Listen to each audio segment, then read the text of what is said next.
reality, captured in user-friendly symbols and processed for understanding.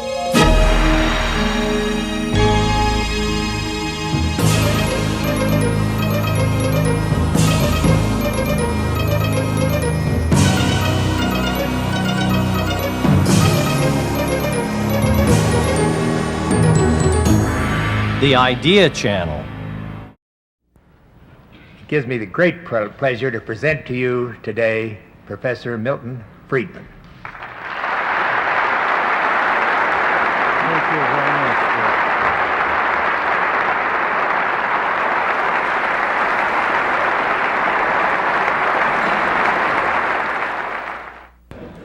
Bill. I want to talk today about the contrast between myths that are widely believed by the public at large and what I regard as a reality which typically contradicts those myths. As you are all aware, there has been a drastic shift in public attitudes and public opinions in the past 50 years or so with respect to the role of the individual on the one hand and the role of government and collective institutions on the other. There has been a shift in the philosophy and attitudes of the public from a belief in individual responsibility, from a belief in a society in which the role of government was as an umpire, to a belief in a society in which the emphasis is on social responsibility and the role of government as big brother and protector of the individual. As always, when such shifts arise in public opinion, they are largely produced and reinforced by the development of myths about prior experience. Someone once wrote, and I'm not sure who it was, that a myth is like an air mattress. There's nothing in it, but it's wonderfully comfortable. And deflation causes an uncomfortable jolt. Well, my purpose today is to give you that jolt. When myths get established and are adopted, they tend to be so strongly held, they tend to become so much a part of you, that when anyone comes along and differs with them and contradicts them, he risks automatically being dismissed as a crackpot. But I shall nonetheless take the risk of being dismissed as a crackpot because it seems to me so urgent that we deflate these myths, recognize what the reality is, in order to be able to provide a basis for a change in our philosophy, a reversal of the direction of our thought.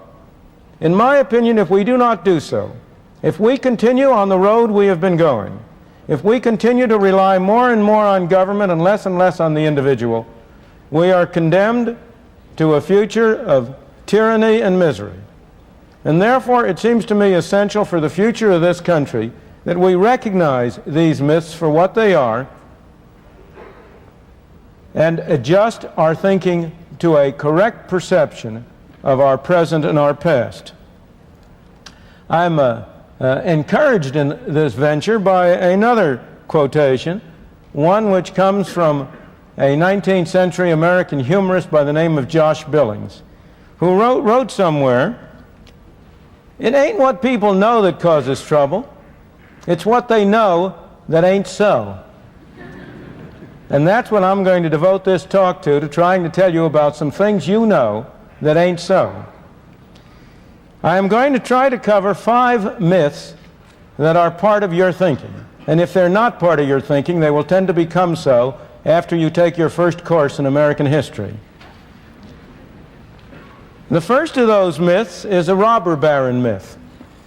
The myth that somehow or other in the 19th century there was an era of rugged, unrestrained individualism in which heartless monopoly capitalists exploited the poor unmercifully and ground them beneath their heels. The second myth I'm going to talk about is a Great Depression myth. The myth that the Great Depression from 1929 until the late 30s was produced by a failure of private enterprise. The third myth I want to talk about is the demand for government service myth. The myth that government has had to step in because of a failure of the private market and a great widespread demand for government services. The fourth myth I'm going to talk about was suggested by Mr. Eccles in his introduction. It's a free lunch myth. The myth that there is such a thing as a free lunch. And the final myth I want to talk about is the Robin Hood myth. The myth that somehow or other government operates by taking money from the rich and giving it to the poor. Let me start with the first of those myths, the robber baron myth. The myth that in the 19th century was a period in which the rich became richer and the poor poorer. That it was a century in which you had a conflict between Wall Street and the working man. That it was a period in which particularly the farmers of the Middle West were being ground beneath the rapacious activities of the Wall Street financiers, in which there was widespread farm distress and misery. Now, this myth had its origins in the 19th century. It produced the widespread greenback movement that you will learn about in your history books, a party which at one time reached significant size, a party devoted to the idea that all of the problems of the time could be solved if only the government would print enough of those nice pieces of paper which are colored green on the back and which are called greenbacks. It was a period that also gave rise to the free silver movement, to William Jennings Bryan, the silver-tongued orator from North Platte, if I remember rightly, from these areas, who gave his famous speech on the Cross of Gold in 1896 in Chicago at the Democratic Convention, in which he asked whether mankind shall be crucified on a cross of gold. A speech which got him the presidential nomination of the Democratic Party. And he subsequently was a nominee of the Democratic Party for several subsequent elections. Fortunately, never elected. That was a myth. What was the reality? The reality is that there is almost no period in human history which saw as rapid and widespread an increase in the well-being of the ordinary man as the 19th century. That was a period when millions of people from all over the world streamed to these shores. They came here with empty hands in the hope and the belief that they could make a better life for themselves and their children, and they succeeded. I suspect that most of the people in this room who are American residents and citizens today are descendants of the people who came to these shores in that period. I know, to take the immediate local case, the Eccles family derives from a Scotsman who came to this country in the middle of the 19th century. My parents came here in the 1890s from a part of Europe which is today part of the Soviet Union, although at that time it was part of Hungary. And I suspect most of the people in this room have similar backgrounds. Now, do you suppose those people kept coming to these shores in order to be exploited? Do you think they came here to be ground under the heels of rapacious monopoly capitalists? Not a bit of it. A few people might have been led here under misapprehension. You conceivably could have had an initial inflow of people who thought they were going to improve their lot and ended up being worse off. But you would not have had a continuing inflow. They would not have sent back to the old country for their relatives and friends. You would not have had a flow of millions upon millions year after year. And of course they were not exploited. They were not ground under the heel. They got jobs, they spread out west, to the Middle West, to the far west, to where we are now. And they made of what was a desolate country, a country that was prosperous and green and productive, and improved their own lot. With respect to agriculture in particular, that was a period when the number of farmers increased. It was a period when the price of farmland rose. Now, of course, then as now, every farmer would have liked it better if he had done still better. What happened then, of course, was that the spread of farms, increasing productivity, the development of machinery, the bringing under the plow of productive land led to a great increase in production, which led to a decline in the prices of farm products. So it's true, the prices of farm products went down. But that was a sign of success. It was not a sign of failure. And the evidence that it was a sign of success was a rise in the price of farmland. After all, if this decline in the price of products had been a sign of failure, if it had been an indication that the farmer was being ground under the heel of Wall Street, why would people have been willing to pay higher and higher prices for the land from which those crops were produced? So the actual story is one of a great growth of productivity in agriculture, a great development of agriculture in this country. If we turn to the charge that was a period of heartlessness, a period in which the rich were willing to say, let the public be damned, as one man was quoted incorrectly as saying. If we turn to that charge, let me call to your attention that the 19th century, the period when we came the closest we've ever come to pure unrestrained individualism, a period when government spending, the spending of the federal government in Washington, amounted to less than 3% of the national income, when essentially you had no restrictions on immigration and few restrictions on economic activity. Let me point out that that was also the period of the greatest flowering of charitable activity in the United States. That was a period when you had the establishment of so many independent private schools and colleges around the country. It was a period when the private, non-profit, eleemosynary hospitals grew and sprouted in every city in the land. It was a period of the Carnegie Libraries. It was a period of the founding of the Society for the Prevention of Cruelty to Animals. You name it, and you will find that the charitable, eleemosynary activities date back to the period of the 19th century. So the robber baron myth is a myth, one that should be deflated. It gets its appeal from a common fallacy, from the fallacy that one man's gain must be another man's loss.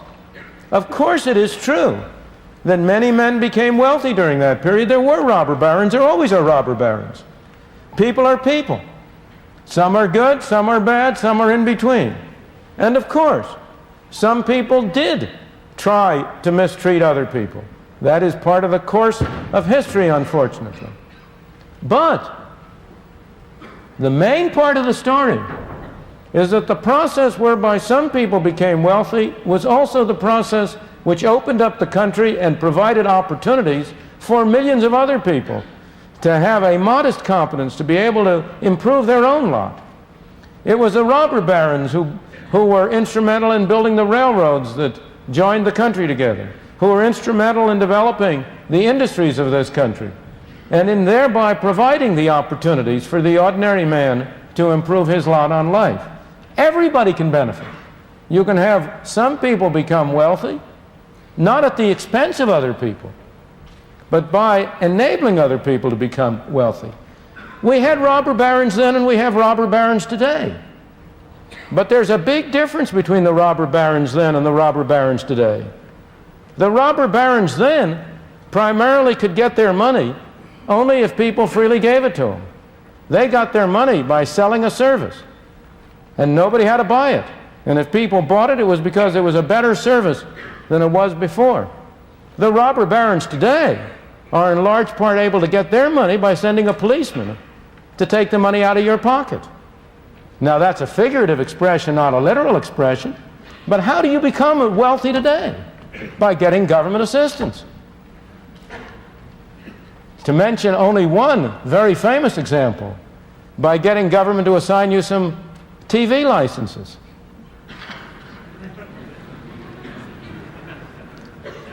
Or by getting any one of a large variety of other sources of government support.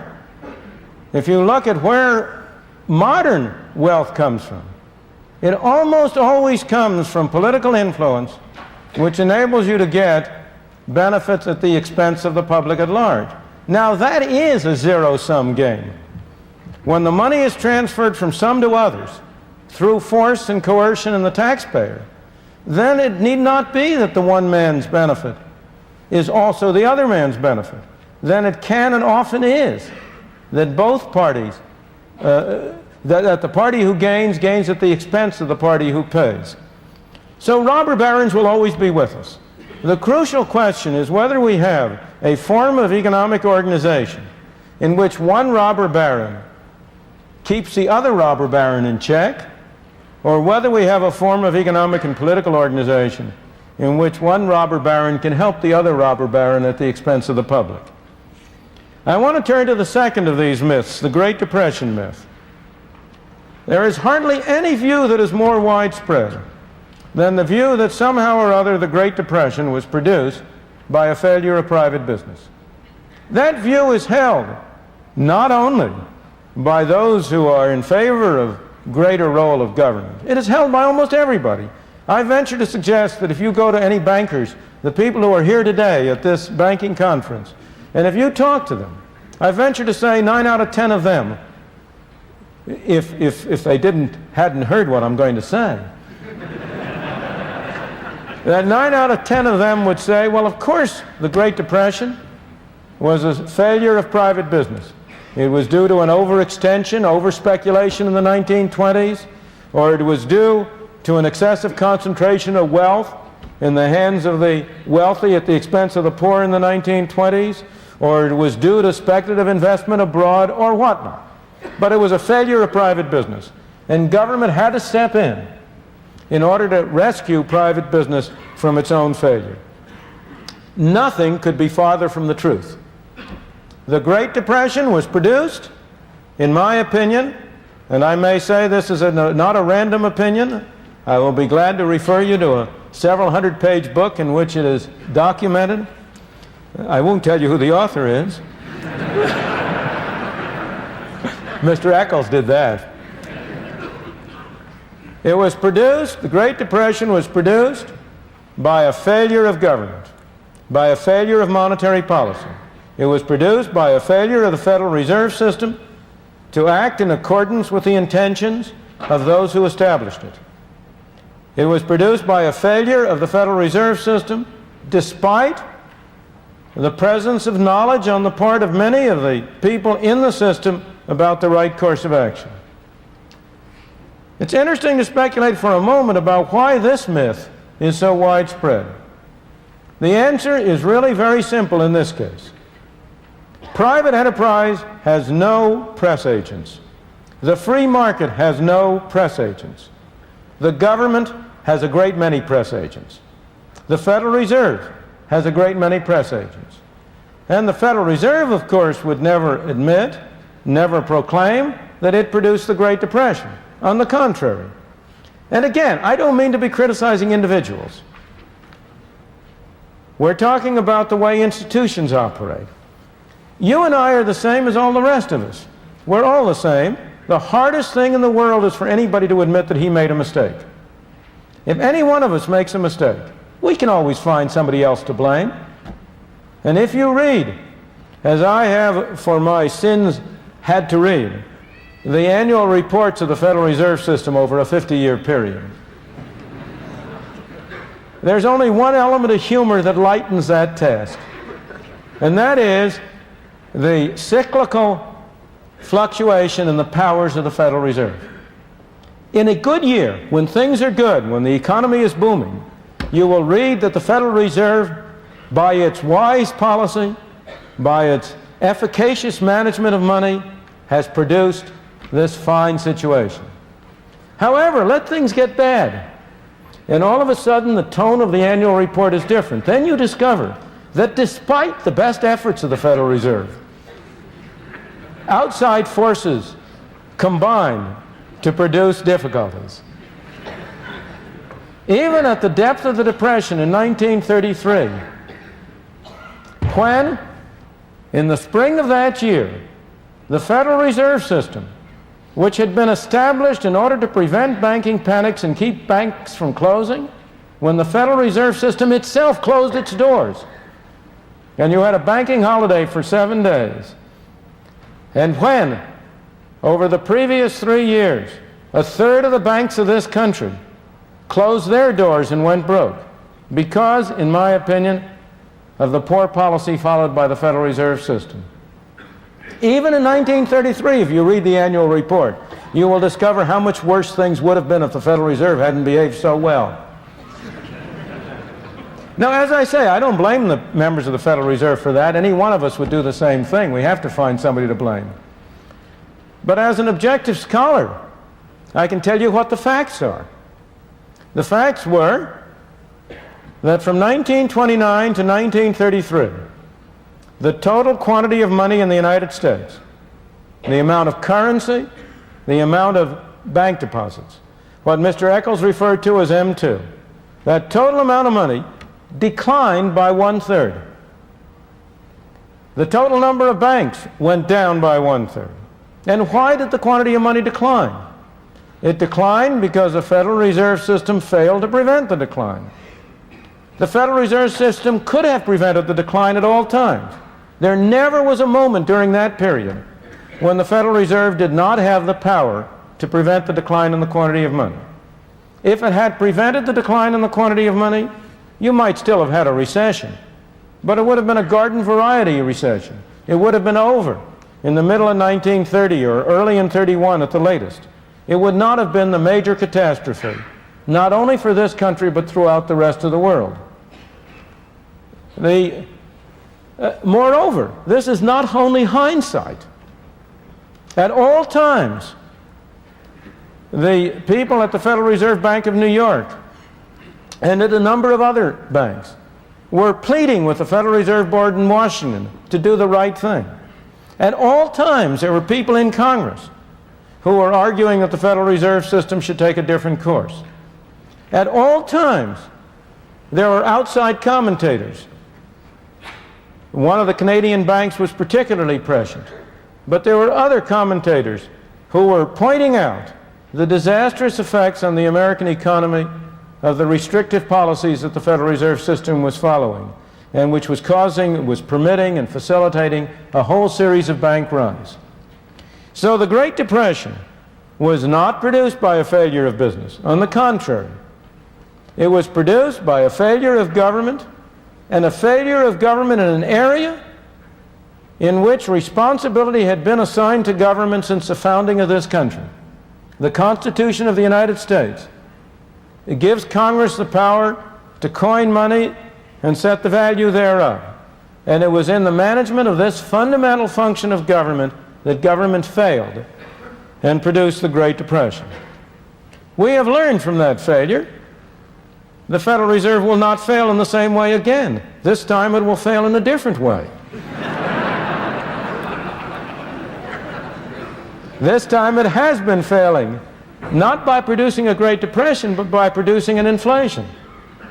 Because just as you will hear the story that it was business that was responsible for the Depression, so you will today hear the story that it is labor and management that are responsible for inflation.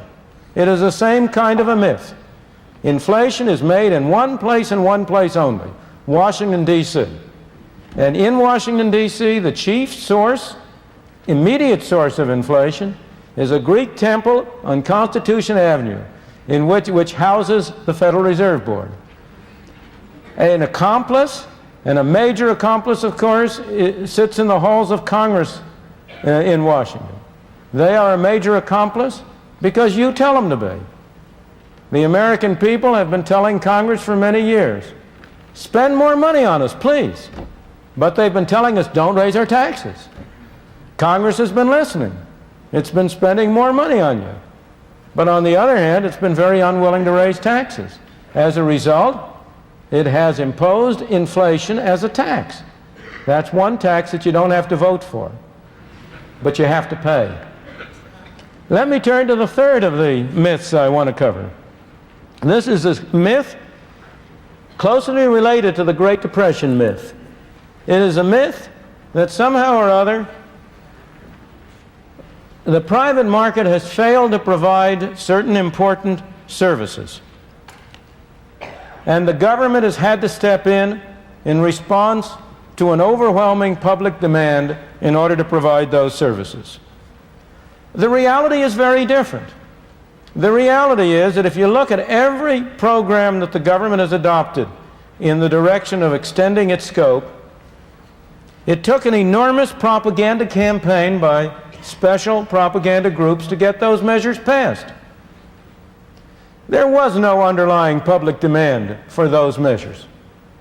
On the contrary, the demand had to be created. It had to be developed. It had to be produced. And it was created, it was developed, it was produced by people who sincerely, I'm not questioning their sincerity, who sincerely wanted to see an expansion in the scope of government. Let me take some of the most prominent examples. Let me take the example which today is the greatest sacred cow of them all, Social Security. Was there an overwhelming demand for Social Security in the 1930s when the law was adopted? Far from it. There was no public demand for it. It had to be sold. How was it sold? By the slickest devices of Madison Avenue, by imaginative packaging and deceptive labeling. Social Security was sold as an insurance scheme. It is not an insurance scheme. There is very little relationship to the amount of money any one individual pays and the amount of money he is entitled to receive. Social Security is a combination of a bad tax system with a bad way of distributing welfare. It's got two components, and I have never known anybody, whatever his political or other persuasion, who would defend either component separately. If you look at the tax system, who can defend a wage tax? A tax on wages up to a maximum. A tax on work, a tax which discourages employers from hiring people and discourages people from going to work. And a tax which is borne by the lowest wage groups. It's a regressive tax. You could never, in a millions of Sundays, you could never have gotten such a tax passed as a tax. Look at the benefit arrangements. Here you have an arrangement under which the amount of money a person receives does not depend on his poverty or his indigence. It depends on the accident of what industry he worked in. If he happened to work in a covered industry, he gets a benefit. If he happens to work in a non-covered industry, he doesn't. If he has only worked a certain number of quarters and not more, no matter how indigent he is, he doesn't get anything. If he's 65 and he decides to continue to work, earning more than a modest amount per year, not only doesn't he get a benefit, but to add insult to injury, he has to pay taxes on the wages he is receiving in order to finance the benefit he is not receiving.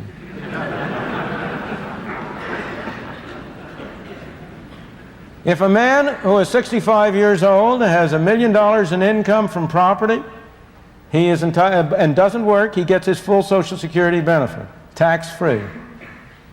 If the same man goes to work and earns $20,000 a year, he is in the position I just described. He doesn't get any benefit. Is there anybody who would justify that system of distributing benefits? And I could go on to all the difficulties with it. I've only touched the surface. Note the misleading language. The Social Security system consistently refers to the taxes you pay as a contribution. Now tell me, do you regard taxes as contributions? The word contribution denotes voluntary arrangements. If you buy an insurance program, you are contributing freely. If you contribute to the United Way freely, you're contributing freely. But if you pay taxes on your wages as a conditions of being employed, that's a tax, it's not a contribution. Again, it always refers to the payments people get as benefits. They are not benefits, they're subsidies. What you have is a system of subsidizing people on the one hand and of taxing it. What about the claim that it's insurance, that there's a relationship between the two? Well, there is a minor relationship. It is true that on the whole, those people who pay more will receive more, other things the same. But every student of the subject has pointed out that the relationship is very small, that most payments are independent of most receipts. Moreover, what you really have is not a system under which people are providing for their own security, as a social security system will say it, as they describe it. In their pamphlets, they describe it as a way in which 90% of American workers are providing for their own future. That's nonsense. What people today are doing is paying taxes today to pay the subsidies to the people who are receiving benefits today. What you have is a system of taxing the young at any point in time to subsidize the old. Now, there may be nothing wrong with that. For the moment, I'm not discussing that issue. I'm discussing whether Social Security was a response to a broad-scale public demand, or whether it had to be sold to the people by the worst devices of Madison Avenue. And the answer is it clearly was the latter. What you have is a system under which people today are being taxed to pay benefits today to the people who are receiving them. So far, those people who have been receiving payments have received much more than the actuarial value of what they paid. That's because you've had a growing working force, you've had higher wages being paid, wage rates have gone up the wage tax has gone up very sharply. But the number of recipients is growing relative to the number of people paying. And that's why Social Security is currently in so much financial trouble. That's why the so-called reserve, which is not a reserve at all, the so-called reserve has been getting smaller and smaller. And that's why you have all the agitation for Congress to do something to make Social Security again financially responsible. Again, for the moment, I'm not discussing whether Social Security or the separate parts are good or bad, but only whether it can be regarded as a program adopted in response to a great public demand. Let me take another more recent movement. Consider the imposition on you and me and on our automobiles of all sorts of safety equipment, so-called safety equipment. Nothing to prevent us individually from buying it, but now we are required to buy it by government. Why? Was there a great public demand? Not at all. There was a man named Ralph Nader. Now, maybe he arose in response to a public demand, but if so, it was a public demand for entertainment, not for safety. But Ralph Nader launched a major propaganda campaign. And as a result of this propaganda campaign, as a result of a great selling effort, also characterized by misrepresentation. Also, as you know, his original weapon was a book, Unsafe at Any Price, which damned the Corvair as being an unsafe and a knowingly unsafe car. Later studies have demonstrated that his claim was not justified. But that did not prevent it from having its effect. It did not prevent it from adopting it. But the extent to which this did not result from a great public clamor can be shown by what has happened whenever the agency that was established to administer auto safety regulations has overstepped its bounds. You will recall that a few years ago, it tried to impose the requirement of an interlock, that no car could be started unless the seat belts were fastened. And that produced such a great public outcry that Congress stepped in and it had to be rescinded. You are now having a similar kind of a controversy about the airbag. Or again, let me take a very different example, one which has not yet emerged, fortunately, the drive for national health insurance. Is there a widespread drive for national health insurance? Not so you can notice it. Indeed, the proponents of it have been trying to get it passed year after year, and so far they haven't gotten it passed. As I say, fortunately, because if so-called national health insurance were passed, it would bear as little relationship to insurance as Social Security does. It's not a program for national health insurance at all. It's a program for socialized medicine. It's a program for making physicians government employees. It's a program for creating long waiting lines and inferior medical service. But that isn't the way it's labeled. But the pressure for it is having to be created and built up by propaganda. Or again, let me take another modern version. Has the FDA's ban on saccharin been in response to a great public outcry for it? Let me turn to the fourth of my myths, the free lunch myth. The belief that somehow or other government can spend money at nobody's expense. I don't know how many of you have ever heard of a wonderful description of government that was made by a French economist by the name of Frédéric Bastiat about 150 years ago. He said, government is that fiction whereby everybody believes that he can live at the expense of everybody else. And that is the free lunch myth. The myth that somehow or other government can provide goods and services, can spend money at nobody's expense. Now, the particular form which that myth takes is very specific. It has two parts. One part is the belief that somehow or other you can tax business without consumers or workers or individuals paying for it. Somehow business is a big source, a big cornucopia out there that can be taxed at no cost. And the other form the myth takes is that you can create money at no cost. That if you turn the printing press, if you produce those greenbacks, that will enable people to become richer with nobody becoming poorer. Well, let me look at first problem. Can you tax business? What's business? There's no business to be taxed. There are people. Only people can pay taxes. Can I tax this floor? Can I tax the building? The building can't pay taxes. Only people can pay taxes. So when you talk about a tax on business, it has to be paid by somebody.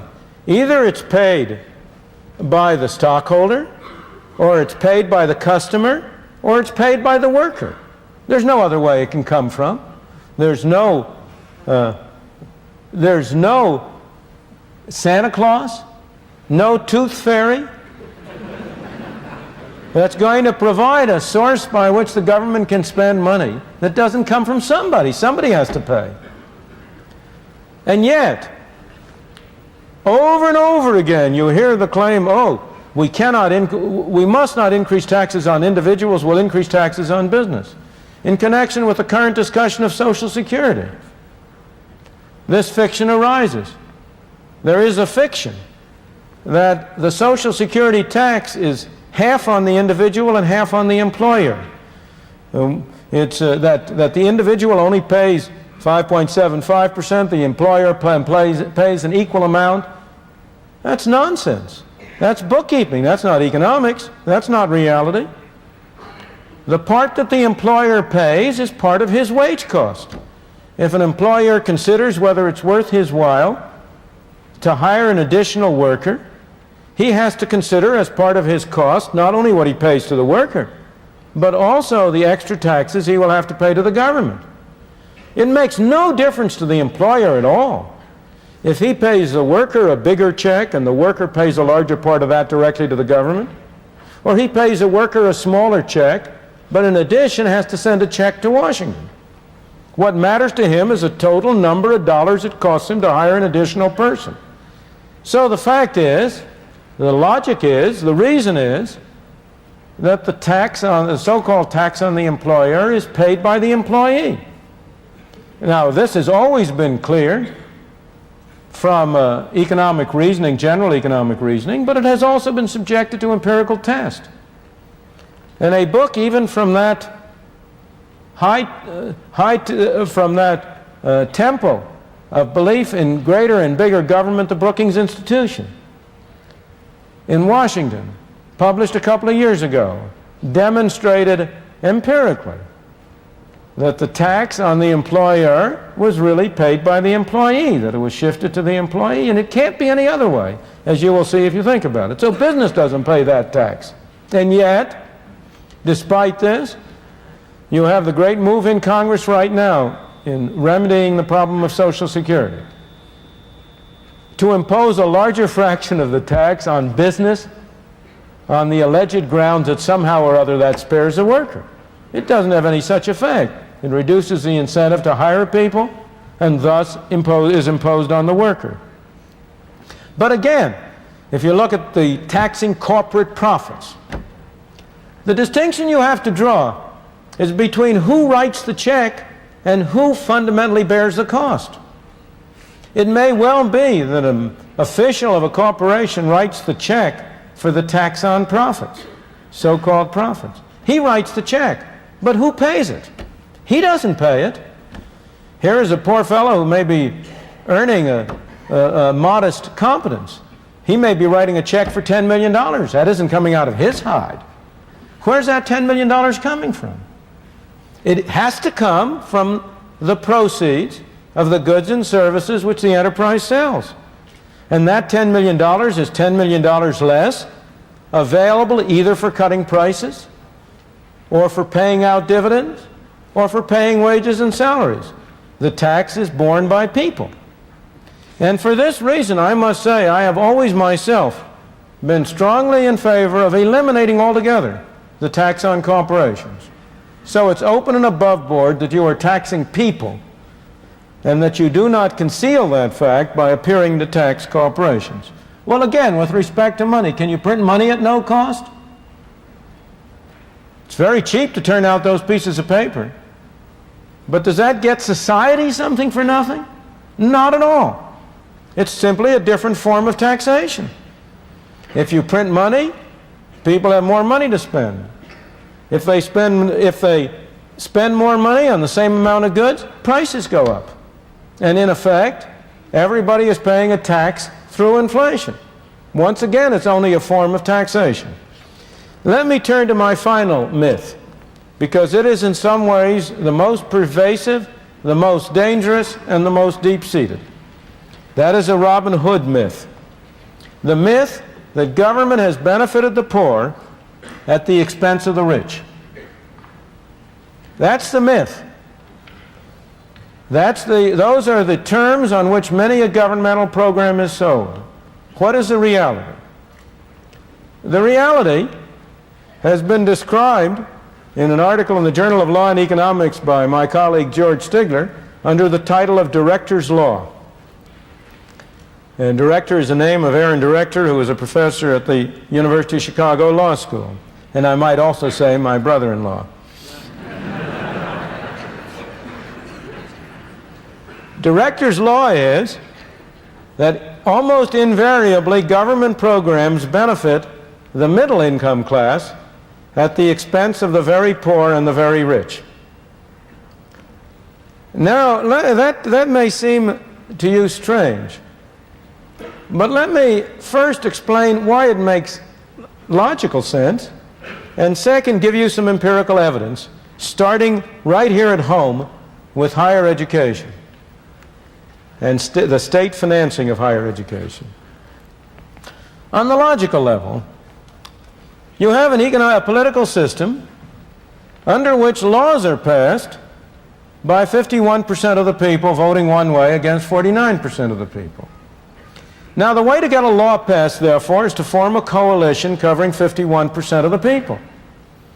You might think that you would take the bottom 51% versus the top 49%. But the more you think about it, the more you realize that that's not a very effective way to form a coalition. Why?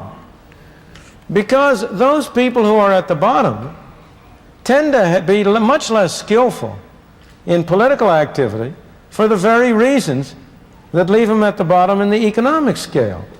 They are at the bottom in the economic scale because they have low skills or low abilities or low entrepreneurial capacities or have been unfortunate to have been born handicapped or in groups that are discriminated against. But those same features make them relatively less effective in political activity. Who are the most effective people in political activity? Those of us in the middle classes. Where are the people who are literate? Where are the people who write for the newspapers? Where are the people who mount the hustings? Where are the people who provide the candidates? Well, you might say, why doesn't the coalition come from the top all the way down 51%? Well, the answer is that, those people at the top, that's a place we can get a lot of money from. And it's worth sacrificing a few votes to get a large fraction of a tax base. And therefore, the logically most reasonable coalition is sort of 51% of the people running from the lower middle class through the upper middle class and leaving out the very rich at the top and the very poor at the bottom. Now, it doesn't always work that way.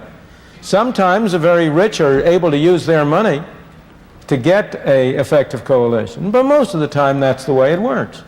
Now let me illustrate it in reality, in the real world. One of my favorite examples is state finance of higher education. This is always sold on the ground of providing opportunities to everybody in the society to get an education. But what are the facts?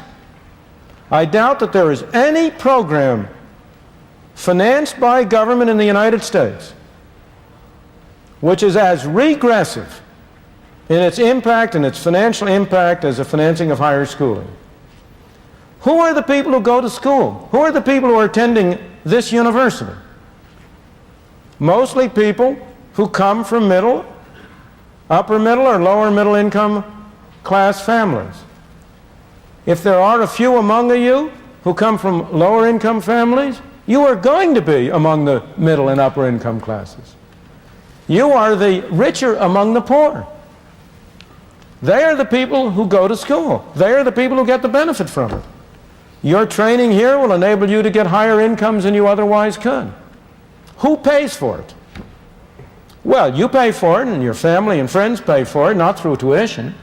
I am told your tuition covers about 15% of the cost of your schooling. The taxpayers pay for it, including the people who don't go to school. Some years ago, there was a study made for the state of California which showed that 50% of the students at state-supported institutions of higher education came from the top 25% of the income class, and 5% came from the bottom 25% of the income class. This is a program. When I talk in California and want to be demagogic, I say it's a program to impose taxes on the people in Watts to send the children from Beverly Hills to college. Now, you here in Utah know better what the local equivalents of that are. Now, I'm not blaming you as individuals again. I couldn't do that because I myself am a beneficiary of state support of higher education. I went through a school that has since become a state university, Rutgers University in the state of New Jersey, on a state scholarship. Now, I think I benefited from going to the university, although I know, and I think even maybe the country at large did, although I know there are many people who disagree with that. But there's no reason why I shouldn't have paid for it. What did the poor citizens in New Jersey get? The day I graduated from college, I left New Jersey, and I've hardly ever been back since. There's a strong case to be made that everybody who wants to go to university should have an opportunity to do so, provided he's willing to pay for it. Not necessarily right now. It's highly desirable to have arrangements under which he can borrow now to pay it back later out of a higher income that his education will make possible. But there is no justification for imposing taxes on lower income people to finance the schooling of people who are or will be in the higher income groups. And yet, how much political movement is there to impose full cost tuition on colleges? There is nobody who would have a ghost of a chance of being elected to a legislature or to the state house on that program. It's the hardest thing in the world legislatively to get higher tuitions imposed. Why? Because the middle class looks after itself. Because of director's law. Now, what's true for higher education is true in every other area. Consider Social Security. Now, Social Security is also sold as a program to benefit the poor. What are the facts? Social Security is a program which imposes unduly heavy taxes on the lower income groups in the society to provide higher benefits to upper income groups in the society. How does it work? It's not because of the regressive nature of the wage tax. It's not because of the structure of benefits. It's because of a very simple phenomenon.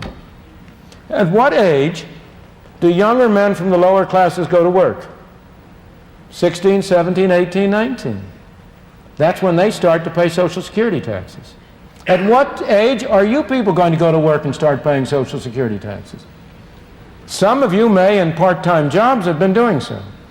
But you will be a full-time Social Security payers only when you reach your middle 20s. So they will pay taxes for more years than you will pay taxes. Next, which one is going to receive benefits for longer? Every demographic study has shown that the average expected length of life of middle and upper income classes is longer than the average length of life of people from the lower income classes. So those poor suckers are going to pay taxes for more years and receive payments for fewer years than you and I will. Now, some of us, by virtue of continuing to work between 65 and 72, will not be in that favored class. But already, the fraction of people who work between 65 and 72 has been cut to a small part of what it used to be because of the incentive offered by Social Security. And overall, there is little doubt, therefore, that Social Security is a program which transfers income from low-income classes to high-income classes. Same thing is true of almost every other social program you can mention. I have often challenged people to find a single governmental program in which the people who pay taxes have higher incomes than those who get the benefits. I know only one, and that's direct relief, public assistance, the aid to families of dependent children. It's not a good program, it's a terrible program, it's a welfare mess. But so far as I can find out, it's the only program that demonstrably transfers income from higher income classes to lower income classes. And that's why it's such an unpopular program. Director's law shows up in the unpopularity of the welfare mess as well as in the popularity of Social Security, housing programs, and the like. I could go down a great many others, but time will not permit. I come to my conclusion that if we are going to look forward to the future, to an end of this reduction in our freedom and the growth in centralized government, I think we must begin to dismantle these myths, which are so widely accepted by people, which have become an unthinking part of their philosophy and of their beliefs. And I hope that in the course of this hour, I have deflated your air mattress and given you an uncomfortable jolt. Thank you.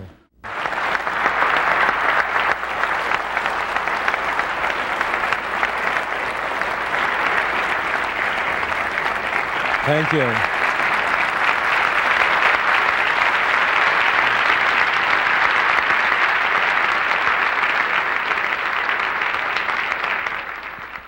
May we go with the first question? I feel I might have a slight bias, having been in Washington and worked with the Republican National Committee at the time that President Ford lost. I can't help but wonder what your feelings are about the present economic position of the United States, in particular what your feelings are about Carter and his policies, and if they're maybe a little bit swayed coming from Georgia rather than somewhere else. Well, I don't believe there is any fundamental difference between the policies of President Carter and the policies of President Ford. They both have adopted policies which are politically profitable. If we look, can you see, suppose you go back and look at the previous administrations, can you see any connection between the professed objectives of the people who sought office and what they did when they got into office? You know, every president of whatever party has the capacity, once elected, to rise above campaign promises. Here was Richard Nixon, a right-wing, free enterprise politician, very effective in his pre-election statements. Nobody in this country gave better speeches against price and wage control than Richard Nixon did. Nobody in this country was a stronger anti-communist than Richard Nixon was. Upon being elected as president, he makes a trip to China, an entente with communist China, and he proceeds to impose price and wage control. Here is his successor, Jerry Ford, a splendid congressman, a fine man, a man firmly in favor of a free enterprise system. As president, he signs a bill continuing price controls on oil. That's when he lost me. Now, so I say to you, I think that the issue is not a partisan issue. We will not solve our problem by electing the right people. We will only solve our problem by making it politically profitable for the wrong people to do the right thing.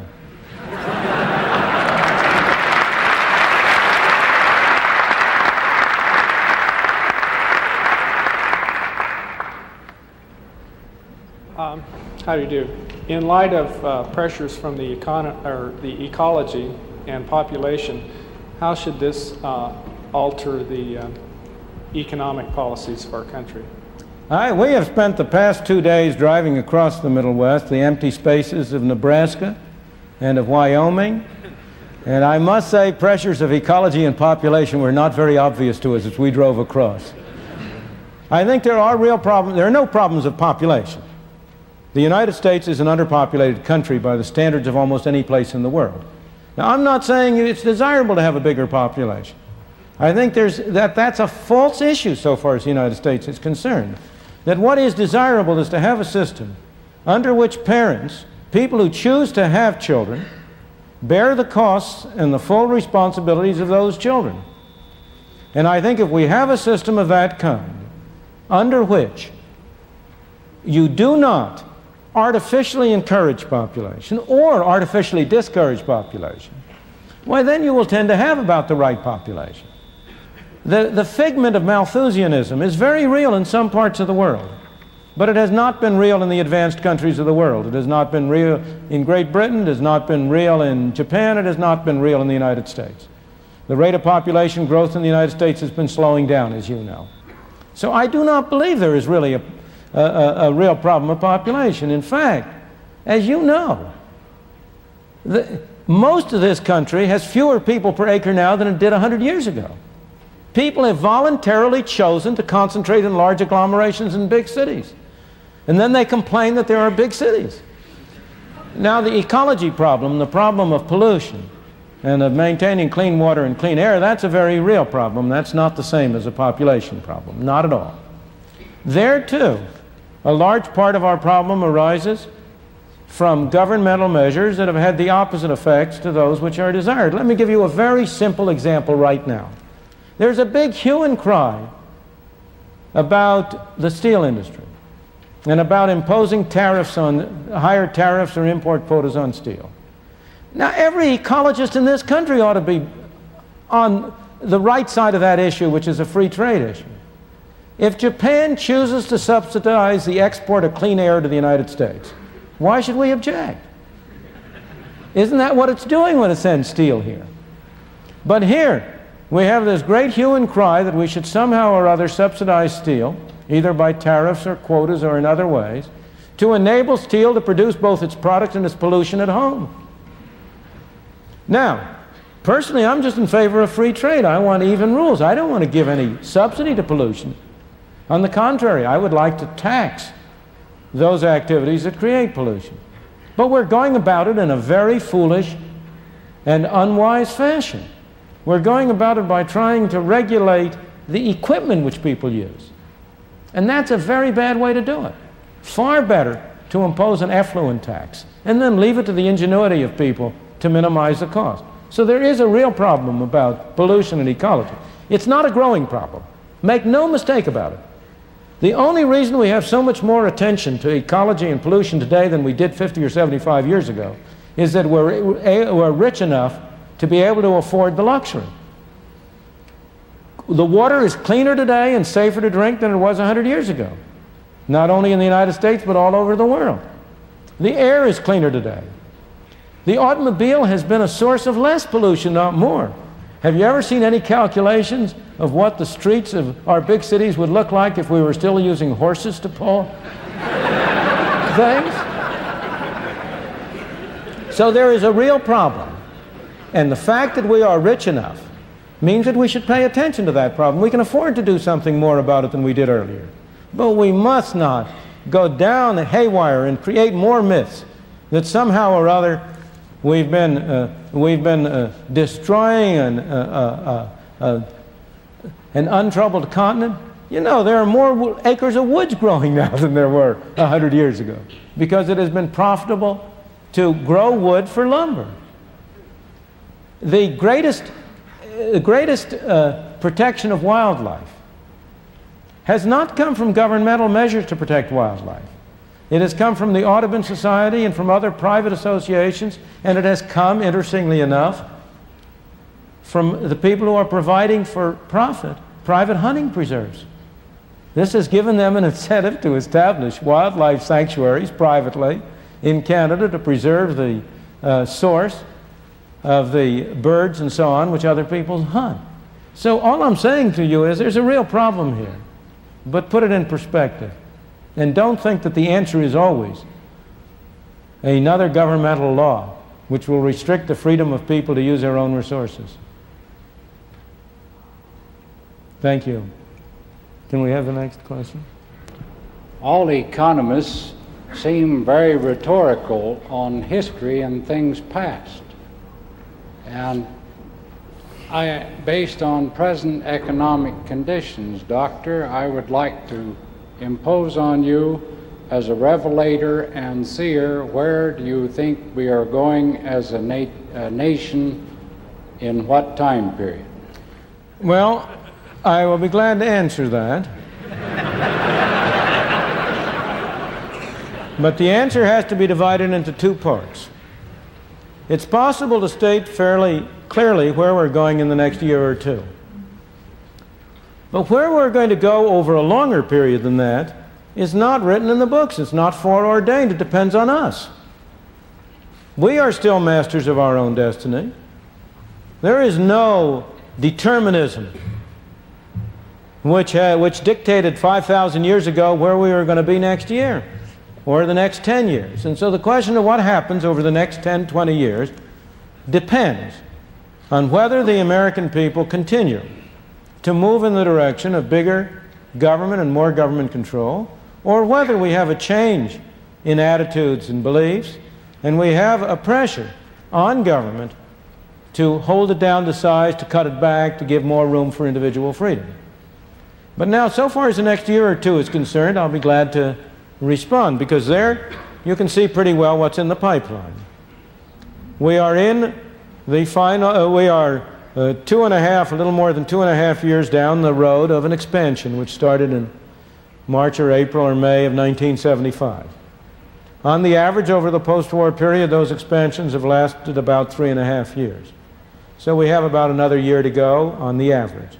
So for 1978, it ought to be a reasonably continued period of reasonably rapid growth in output. It is also a period when we will be facing increasing inflation. Inflation we can predict for a longer period than most other things, because inflation in any year tends to reflect monetary growth of 2 years earlier. For the next year or two, therefore, it's already more or less foreordained, as a result of the policies which the Federal Reserve and the Congress have been following, that inflation is going to be higher than it has been. Now, there was a temporary bulge in January and February as a result of the severe winter, and I'm not saying it'll necessarily be higher than that. But from December 1975 to December 1976, inflation was at the rate of a little under 5% for consumer prices. That is, I think, the low point for a considerable period ahead. I think the rate of inflation over the next several years will average somewhere between 7 and 9%. Since interest rates tend to move up or down with inflation, I expect interest rates to be rising and to be higher than they are now. Of course, interest rates are extraordinarily low right now by any real terms, in any real terms. But to go along your line, that's more or less the prospect for the next 9 months in respect, or a year in respect of real output, for the next 2 years in respect to prices. What are the imponderables and uncertainties in that picture? Well, the first and most important imponderable, I believe, is the energy problem. It's, again, a case like the Great Depression. The energy problem is not a technical problem. It's not a physical problem. It's not a problem produced by private business. It's a problem which was produced primarily, you will be surprised to find, by Richard M. Nixon on August 15th, 1971, when he imposed wage and price controls. And the only element of those wage and price controls that still exists of any significance is a control on the price of oil. If you had never had that wage and price control and never had the price of oil controlled, you would not be having any energy problem at all. You know, economists don't know much, but there's one thing we know very, very well, and that's how to produce shortages. Tell us what you want a shortage in. If you want a shortage in lettuce, we'll set a maximum legal price for lettuce below the price that prevails in the market, and I guarantee you you'll have a shortage of lettuce. You want a shortage of housing? In New York City, we'll set a maximum price, rent control, a maximum price on rent, you'll have a shortage of housing. You want a shortage of funds available to borrow for mortgages? Just have a usury law that sets a maximum limit on the interest rate that may be charged. And if that usury law sets a limit below what would otherwise prevail in the market, you'll have a shortage of funds available for mortgages. In the same way, if you want to have the appearance of a shortage in oil, just set a maximum price on oil. Make it unprofitable for people to produce it. Make it profitable for people to use it. And what we have been doing in oil, as a result of that oil price control imposed on August 15th, 1971, we have gone the standard natural route of government controls. We've gone from that price control to an allocation of oil. We have a program whereby we implicitly tax heavily domestic producers of oil and subsidize imports from abroad. You know, it's insane. Here we supposedly have a problem about our excess of imports from the OPEC countries, and yet we are following a policy which amounts to a subsidy of $3 a barrel on every barrel of oil imported from OPEC and other foreign countries. How silly can you be? All right, so now Mr. Carter has come out now with an energy program which would make all of this much worse. It's not a program for energy.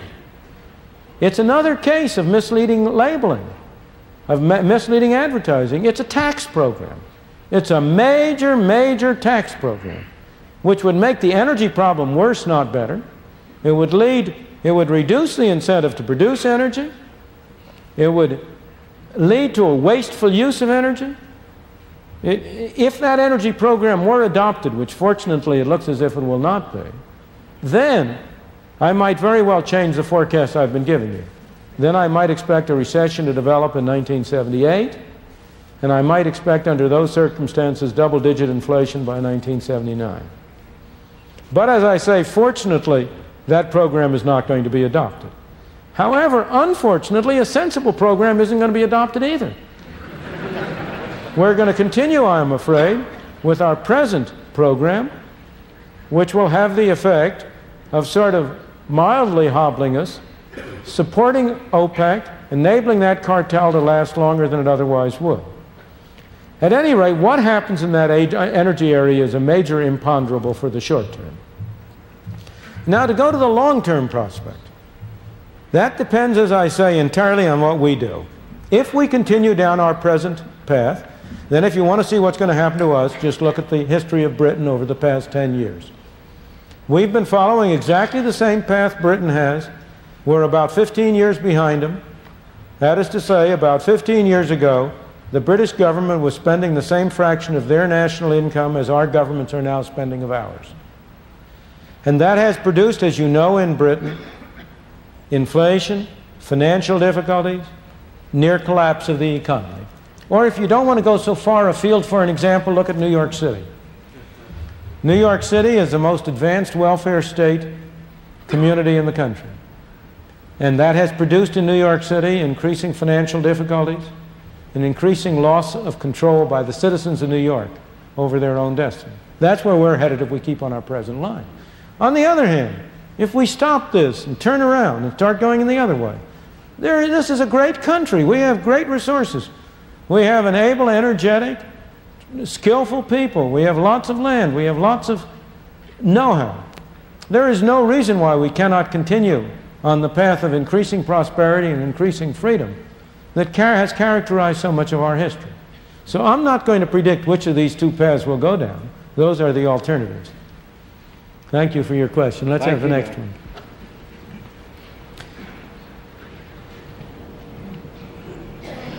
Well, it touched on what I was going to ask on, say, as far as where we're going, say England, I was going to mention that. But I would like to ask, if we were able to turn this around, which I don't know if we'd be able to, do you think we could maintain a decent balance of payments? You know, not the balance of payments is no problem. Again, that's only a problem of pricing. How do you get a balance of payments problem? The same way you get a problem in oil or in houses or in lettuce or wheat or anything else, by fixing the price. We had balance of payments problems so long as we had fixed exchange rates. The price, the relevant price in this case, is the exchange rate between the US dollar and other currencies. And we had balance of payments problems as long as we had a fixed exchange rate. Now, fortunately, this is a good thing that Mr. Nixon did on August 15th, 1971. You have to look at both sides. And the good thing he did was to close the gold window, to end the attempt by the U.S. to maintain a price of $35 an ounce on gold, which also had the effect of ending the fixed exchange rates between the dollar and other currencies. Now, so long as we have a freely floating exchange rate, there is nothing of less significance in the balance of payments. The market will fix it. If we are buying more goods abroad than people want to buy from us, then foreigners are accumulating dollars. Then what will they do with those dollars? They will try to buy their own currencies. In the process, they will bid the price of their own currencies up. The effect of that will be to make their goods more expensive to us, and our goods cheaper to them, and that will restore balance. So what you're saying is that the problems are caused when governments go contrary to natural laws. Well, no, let's not say that. Let's not put it that way. That makes it too easy, because we don't really know what these natural laws are. The problems are caused when government acts in a bad way, in a way that specifically distorts the incentives and the opportunities open to people, because there is a real room for government. We need government. We need government to do the right things. And now we have to examine and analyze what are the right things to do. We need government to protect one man from being hit over the head by another man. The great tragedy of the modern era and of the expansion of government, in my opinion, is that as government has increasingly been doing things it has no business doing, it's been doing the things it ought to do less well. So I'm not really willing to accept for the simple statement about natural law, because that leads you into the question of defining what natural laws you were talking about. Thank you. Let's have the next question. My question deals with the point of using Madison Avenue tactics to ram... Of what? Madison Avenue tactics. Yes. To ram programs through people's throats. Surely, Dr. Friedman, those who claim no knowledge of economics, and indeed many economists too, listen to you. Why do they listen? Well, because there is faith in your knowledge and ability to analyze economic problems and launch an academic campaign. Suppose in the future, God forbid, you are found to be wrong. Surely, Dr. Friedman, does not the fault lay in our faith than in the decision makers?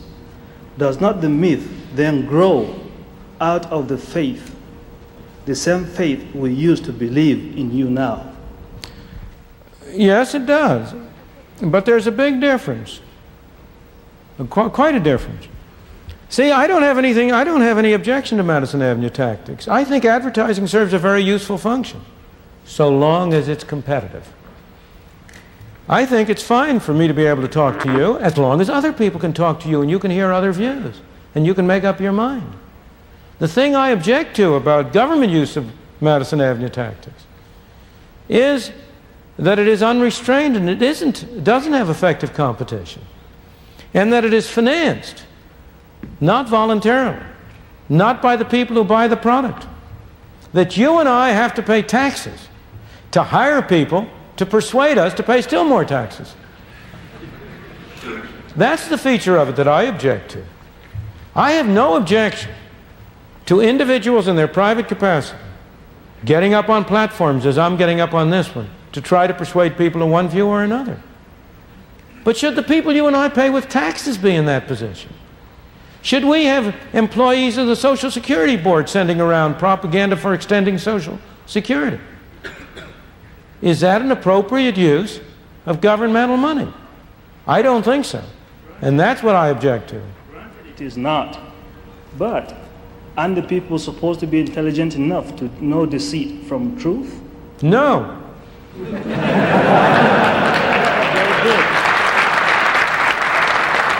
They are supposed to be intelligent, excuse me, they are supposed to be intelligent enough to choose among alternative purveyors of supposed truth. The problem is a one-sidedness. We believe the whole justification for free press, for free speech, for our whole system of adversary justice, the whole justification is that people will be best able to distinguish truth from falsity if they have an opportunity to hear a variety of different opinions. Now, if you only have one opinion spoken, to shift grounds, if we go to the Soviet Union, the people in the Soviet Union are enormously skeptical about what they hear from their government.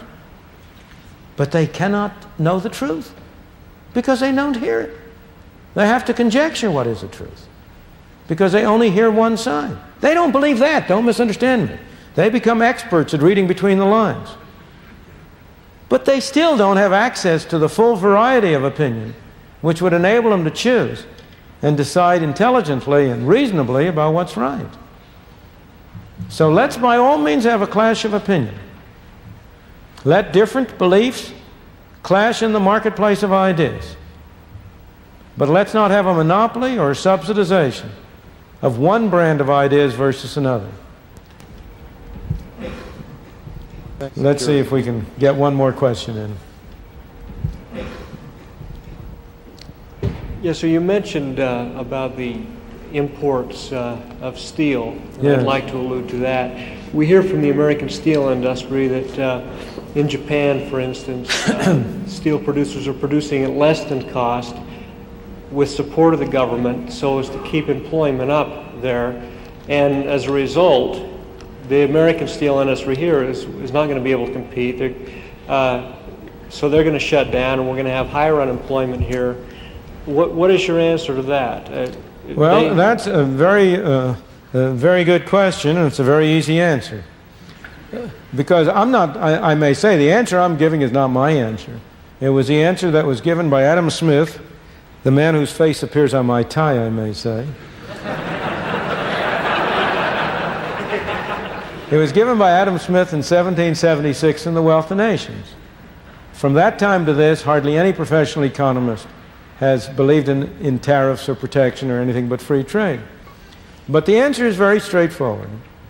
Let us suppose for a moment that the Japanese flood us with steel. That will reduce employment in the American steel industry, no doubt. However, it will increase employment elsewhere in America. We will pay for that steel with dollars. What will the Japanese do with the dollars they get for the steel? They aren't going to burn them. They aren't going to tear them up. If they would, that would be best of all. Because there's nothing we can produce more cheaply than green pieces of paper. And if they were willing to send us steel and just take back green pieces of paper, I can't imagine a better deal. But they're not going to do that. They're not stupid. They're smart people. They're going to use those dollars to buy goods and services. They're going to spend them. In the process of spending them, they may spend them directly in the United States, and that directly provides employment in the United States. They may spend them in Brazil or in Germany or in China or anywhere else. But whoever gets them in turn is going to spend them. So the dollars that we spend for the steel will find their way back to the U.S. as demand for U.S. goods and services. You will have less employment in the steel industry.